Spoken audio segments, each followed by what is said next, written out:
Parshas Haazinu as a whole is a story of Klal Yisroel and all its generations and the story of the world. Basically, it starts from the beginning when things are good, Klal Yisrael doing Averis, Klal Yisrael suffering, and so on. That's the basic outlines.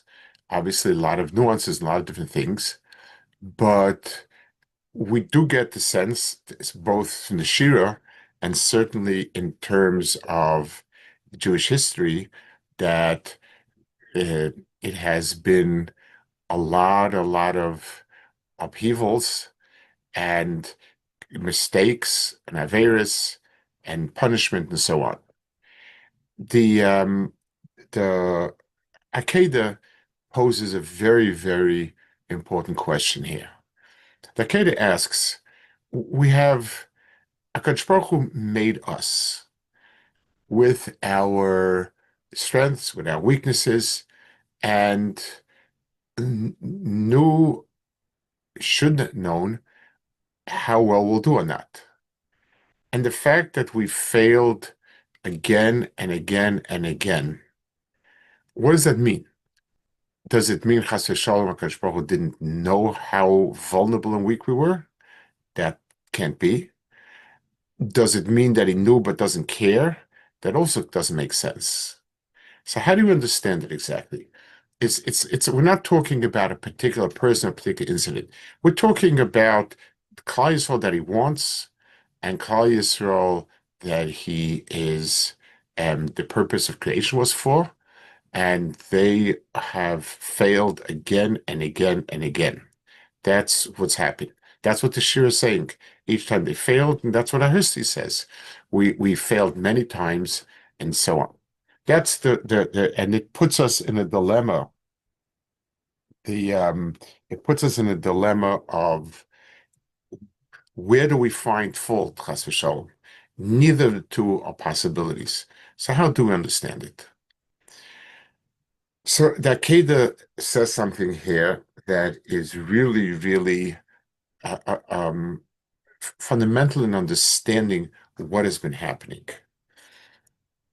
HaKadosh Baruch Hu created a world with potential, and that potential is meant to develop. The potential is not only the potential for good, but it has in itself also bad interspersed. Once there was the Chet of Adam Rishon, so that means that we are we're a mixture of it. And in order for good to become triumphant, permanent, um, and total, it requires getting rid of the bad. In other words, there's potential to be realized, just good. So, like imagine a person who's brilliant but has never studied yet. So he has to sit down and study now. That's one thing. And then there's also, because we have a lot of not good mixed in, we have to undo that. That does not happen in one shot. It's a process. Now, the process includes the following. Let's take an example when we went down to Mitzrayim. So we lost a lot of our people in Mitzrayim. These people were attracted to Mitzrayim, became absorbed in their culture, and decided to become Mitzri. So that shows us that these people never really had what it took to be Klal Yisrael. They could sort of tag on, and that's exactly what Erev Rav. Erev Rav means they tagged on, they're okay tagging on, but they never ever become Klal Yisrael.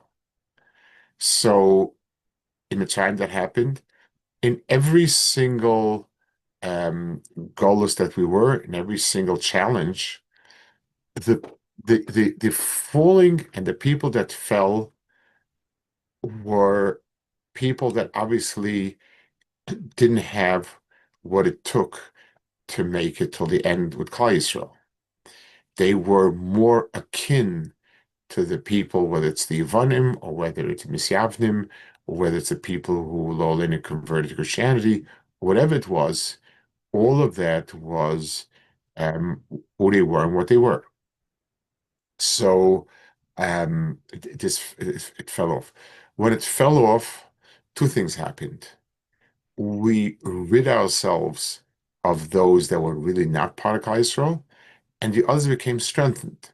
When in the battle of against Christianity or Islam when it was, or anything else, the people that went through the battle and came out, they came out much stronger and, so to speak, past that.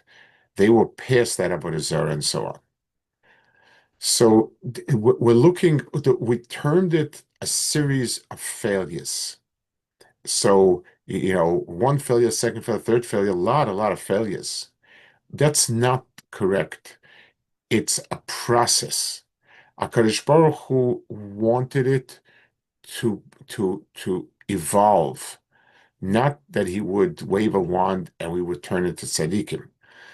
HaKadosh Baruch Hu wanted that from within it would realize itself. And therefore, he sent Klal Yisrael through a journey where on this journey, they would every so often um, come across some sort of challenge, a different challenge each time. And the challenge that they came across shook Klal Yisrael. It succeeded in doing two things. It succeeded in ridding Klal Yisrael of those who really were shaykh to something else, who really were of a different spirit, and it helped shore up and strengthen the others. Because having passed through, whether it's the war with communism, with Haskalah, with socialism, with Christianity, with Misyavnim, with everything, the people who stood are much stronger because of what they went through. So the end result will not be this finally worked. It will be the accumulation of all of the pieces coming together again. So we're not looking at a series of failures. We're looking at a series of successes. The success against the Yevonim, the success against the Parsim, the success against everyone. And that success becomes permanently part of Klal Yisrael, and then until the entire comb of Klal Yisrael is built. So Haazinu is really the journey of Klal Yisrael, each step bringing it one step closer to Kadosh Baruch Hu. Each battle that they fought rid Klal Yisrael of an undesirable element that really wasn't part of Klal Yisrael, and it added to Klal Yisrael the strength of overcoming. For instance, it's like a person who gets sick with a viral disease usually will develop an immunity, and once he's struggled with it, it knocked him out. But now he no longer will get it. That's exactly the same thing with Klal Yisrael. Klal Yisrael going through his journey, struggling, each step, each struggle was a step to move forward and brought another piece of Chayesod into Shleimus until the entire thing is finished. Haazinu is not a story of a series of failures, but rather a story of continuous moving forward to become the Am Hashem.